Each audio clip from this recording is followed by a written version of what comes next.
we take it then to the top story on 80 Now Startup Central, where Krishna caught up with the person who really drives the developer and startup ecosystem within IBM. We're really talking about Sandy Carter, who is a huge influencer in digital as well. Now, surprisingly, Krishna, she's told you that the reason why funding is drying up in India is because venture capitalists are not taking enough risks.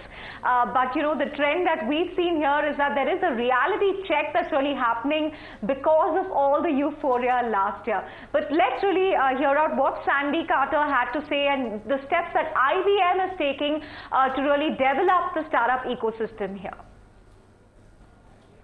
We have partnered with NASSCOM 10K. Today we are announcing a new digital ecosystem site here just for Mumbai. We've already done the same in Delhi and in Bangalore.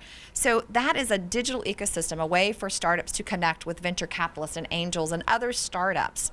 In addition, we've kicked off a global entrepreneur program, and that program provides free technology support. But we know that startups typically don't fail due to lack of technology or knowledge in technology. It's really about go-to-market. And so we provide go-to-market elements like helping people in their marketing. Funding has been difficult for a lot of startups in the last over the last several quarters. We've seen markdowns on some of the biggest unicorns in the country. You know, funding is not exactly in its sweet spot in India, you'd say? I would agree. In fact, there was just a report that came out that talked about investment. Europe actually accelerated their investment, which I thought was quite fascinating. Of course, Silicon Valley, where I'm from, is always like the capital of funding. India actually dropped out of the top 10, which was surprising to me, given the big startup push here. But Sandy, what do you think is the problem in terms of funding for you know, the funding environment as far as Indian startup ecosystem goes? We've also heard about you know, companies in Silicon Valley which have been overvalued, and investors wondering whether, you know, at these valuations, whether they will be successful businesses. They might be great ideas, and same questions are being asked about some of the bigger you know, overgrown Indian startups, so to speak.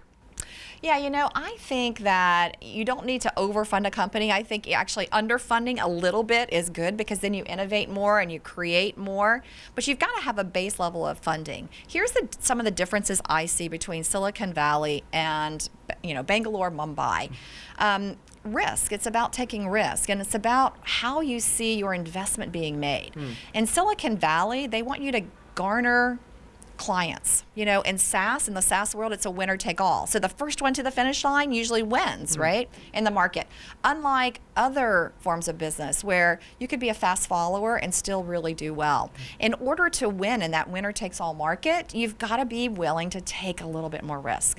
And what I found here now, working with several angels and venture capitalists, is there's a little bit of a risk aversion. You've got to prove it to me. Have all your clients, have this, and in fact, one startup, I was listening to her pitch the other day, and she said, wow, if I had all of that, I wouldn't need you. Chatbots as a concept is still very nascent in India, but you know, the growth of which is only considered to be exponential in the coming years. What is your take as far as chatbots are concerned, especially in the Indian context?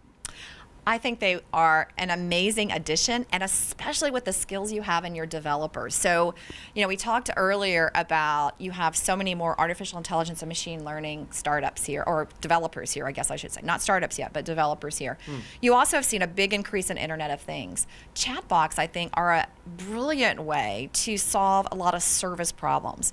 And I think it's a great way for India to really take their infrastructure to the next level, especially if you combine it with artificial intelligence. Microsoft buying out LinkedIn for you know, $26.2 billion. It clearly demonstrates a trend of big multinational technology corporations wanting to go social, and social being a crucial piece of a technology company's future. What do you make of this trend? Digital and social are the way of the future. It's the way to scale. It's the way to personalize, right? To understand your personality and to market to you, like the dream we've already talked about, marketing to one. It enables you as a startup to act like a big company, right? Social is here to stay. Pretty soon, I bet we're not even going to be talking about social. It will be embedded in everything we do because it will become such a way of business around the world. And India, I have to say, is one of the best. You know, WhatsApp Twitter, Facebook. I mean, it's just amazing. Yeah, Sandy, I was just going to talk to you about that. You've got LinkedIn, which has got the second largest user base in India outside of the US. And you've got, now LinkedIn is snapped up. What about Twitter? Is it going to be that social companies will need to be bought out eventually by a big corporation? Do you think that is going to be the, consolidation path going forward for both social as well as the big MNCs? Platforms are the way of the future. It's no longer about apps, it's about the platform. And I think that's why we're seeing some consolidation. Some of these are individual silos, they're not a platform play.